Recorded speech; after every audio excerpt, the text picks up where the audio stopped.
Hello Info-Person, this is Anton, and today we're going to be discussing yet another one of those topics that sounds like it was ripped right from a science fiction novel, but in reality represents a massive achievement for biological sciences and represents something very, very important. Because here, for the first time in history, scientists have used generative artificial intelligence, or AI as it's usually known, to design functional replicating viruses completely from scratch. But before you start panicking and imagining some kind of a Resident Evil style bioweapon outbreak, don't worry. All of these newly created viruses are what's known as bacteriophages. Viruses that only infect and kill very specific species of bacteria and are completely harmless to humans. And in this case, they're specifically designed to target E. coli. But in reality, this massive breakthrough also marks a very important turning point in our understanding of biology, because we're now moving away from simply editing or copy-pasting existing genes to creating DNA like a language that artificial intelligence can write fluently. And so in this video, we're going to discuss some of these recent studies about these synthetic viruses and how synthetic virology went from a very small but highly controversial experiment back in 2002 to this recent AI breakthrough in 2026. In the process, also discussing some of the more bizarre discoveries, like, for example, a kind of a resuscitation of an ancient virus from our own DNA, but also hacking the genetic code of viruses in order to build safer vaccines. And naturally, we'll also discuss some of the ideas behind the biohazard in this case, and if any of this has any benefits. But to start, let's answer a simple question. So what is synthetic virology? And more specifically, what exactly is a virus? Well, in biological terms, it's essentially a submicroscopic infectious agent, an incredibly simple organism, mostly consisting of genetic material, which can be DNA but sometimes can also be just RNA. And in most cases, it's wrapped inside a protective coat referred to as a capsid. And because viruses lack cellular structure or basically anything inside, they cannot replicate or even metabolize on their own, which is why they're sometimes described as organisms at the edge of life. They always require the host cell's machinery in order to make their own copies. But for a very long time, in order to study viruses, we had to somehow isolate them from the host. And that by itself was not very easy. But in the early 21st century, that changed with the rise of synthetic virology, a kind of a multidisciplinary field in biology that combines virology with computational biology and even nanotechnology. With the core concept of this being very simple. If we know the digital sequence of a virus genome, we can chemically synthesize that DNA in a lab and basically then create our own viruses. And back in 2002, this concept was officially proven. And here a team led by Eckert Wimmer at Stony Brook University chemically synthesized the entire genome of poliovirus, in this case strictly following a written digital sequence. And when they introduced the synthetic genome into a cell-free extract, it was able to translate its own proteins and then assembled a fully infectious poliovirus particle. And for chemists, this was a beautiful proof of a very important concept. A virus is essentially a kind of a chemical with a life cycle.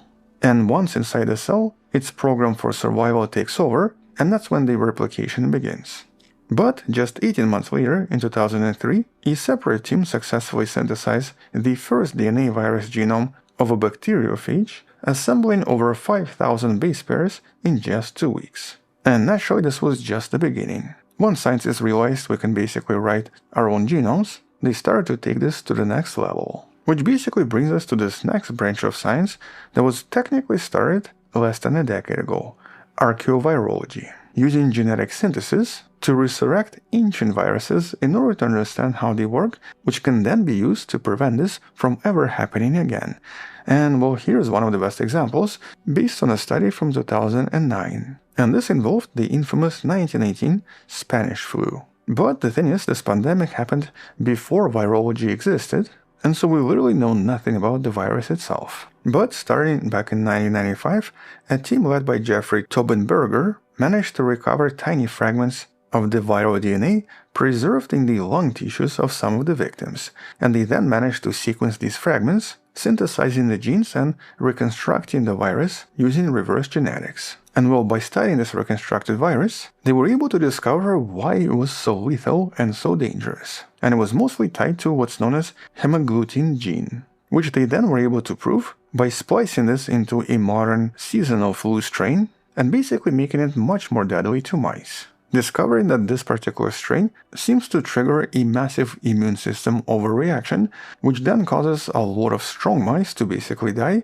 but young or old mice surprisingly survive much better. Which is precisely the same pattern that was observed in 1918, where most of the victims were actually young, healthy adults. And so here we finally had an exact explanation, and of course a way to treat this and to potentially create vaccines if this ever happens again. And so despite controversy, this was actually an extremely important study for preventing pandemics. And well, over the past 2 decades, a lot of these new studies essentially focused on one thing: trying to understand these viral genomes, which can then be used to discover new vaccine designs in order to create vaccines that are way more effective than anything we've ever had before. Which is actually what that previously mentioned team that recreated poliovirus was able to do as well. They exploited some of this new knowledge to build a new kind of a vaccine and used a computer algorithm to redesign the capsid encoding region of a poliovirus while still keeping the same amino acid sequence and the overall physical structure. And so by creating a slightly different variant, and by changing its genetic code just a little bit, they essentially designed a kind of a dead phenotype. With additional designs even creating viruses that were highly weakened and could even barely get inside cells in order to propagate, which has now created this new technique in virology referred to as SAVE, synthetic attenuated virus engineering, which allows scientists to rapidly design customized vaccines by basically de-optimizing actual viruses through hundreds and hundreds of silent mutations inside. And importantly, this makes it impossible for the virus to mutate into something more dangerous and basically makes it sort of neutral, unable to cause the disease. But at the same time, by having this virus inside the body, it suddenly activates the immune system, which then learns to protect itself from these specific viral particles. In essence, it creates a perfect vaccine. Which essentially brings us to this main study from 2026. A study published in the journal Science by a team of researchers from Stanford and the Arc Institute. And that's because up until now, when it comes to virology and developing these vaccines, all of these breakthroughs involved us, humans, copying and modifying existing viral templates. Basically, we were editing existing natural designs. But designing a complete genome from scratch is incredibly difficult because essentially you have to take into account how all of the genes interact and how they then overlap. And trying to create this high-level genomic architecture is exceptionally difficult. As a matter of fact, here, a single mutation can completely disrupt everything, making the entire process non-viable. And so to solve this, the researchers used 2 advanced generative AI foundation models referred to as EVO1 and EVO2. And so just like in a typical language model similar to ChatGPT, the model is essentially a kind of a word predictor, but with extreme power, here EVO was trained on genetic sequences across all domains of life, including viruses, bacteria, plants, and humans. And it essentially learned the language of DNA in the same way how other language models learn languages like English and French. In essence, allowing this model to understand relatively complex evolutionary designs in order to create a functional genome. And so here AI was instructed to generate complete genomes for a bacteriophage, with the model trained on the genome of the small bacteriophage referred to as 5G174. But nevertheless, being able to write these 5,400 letters in a single left-to-right pass without any human correction and without any mistakes is a huge feat of engineering, which this model was able to achieve. And out of thousands of different designs, the scientists then picked the most promising 302 designs and chemically synthesized them in a lab, and basically then tested them on E. coli bacteria, with the result being quite surprising. 16 of these AI-generated, not found in nature designs were fully functional viruses that successfully infected and killed the E. coli very effectively. In fact, some of them were even able to kill mutated strains of E. coli that developed resistance to the original strain of a very similar virus. In other words, when it comes to the idea known as the superbug, or essentially a bacterium that's able to defend itself against a lot of things, here we might have discovered a new weapon. And this was the main motive behind the study, the antimicrobial resistance, or AMR, a kind of a rising threat of these superbugs that, according to CDC, now infects more than 2.8 million people in the US each year, and apparently causes at least 35,000 deaths. So this is not a small problem.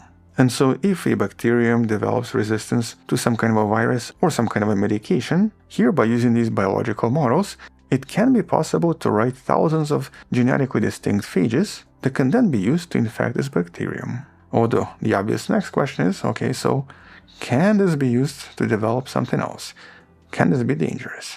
Well, I guess here let's look at the facts. The specific phages created in the study are entirely safe for humans. And that's because, once again, phages only target bacteria, and their surface proteins cannot bind to human cells. Furthermore, the team behind the study took a lot of proactive ethical steps and deliberately excluded human infecting viruses from the training database, making sure that the model is unable to create anything that can be dangerous to humans. And all of this was, of course, performed in a very secure lab. But there is obviously still hazard for the future of this technology and for these so-called dual-use research. And so, as pointed out by biosecurity experts, especially the ones from Johns Hopkins University, none of this is obviously foolproof, and some kind of a bad actor could potentially fine-tune these models, including deadly human pathogens like smallpox and Ebola. And because viral genomes are pretty short, chemically synthesizing them actually is not that difficult and technically is widely accessible. With the scientific consensus right now being that this technology has definitely arrived, it's definitely going to be used, but the global governance and international policies in order to regulate all of this do not exist yet. They have to exist, but no one's talking about it yet. Which means that we definitely need clear frameworks and very specific discussions from organizations like NIH and, of course, World Health Organization that need to ensure that these tools are used for human benefit and not for something dangerous. But ultimately, the study is actually still fascinating and the breakthrough is still quite incredible. And if these tools are managed safely and are used under specific regulations, they actually have an extremely high chance to usher a completely new era for medicine by allowing us to write custom-tailored genetic vectors to cure various diseases, defeat various superbugs, and possibly find new treatments for a lot of different medical problems that have not been addressed yet. But obviously right now we still need a little bit more caution. Anyway, let me know what you think in the comments below. On that note, once we learn something else, or once there are some other breakthroughs, we'll come back and discuss this more in some of the future videos.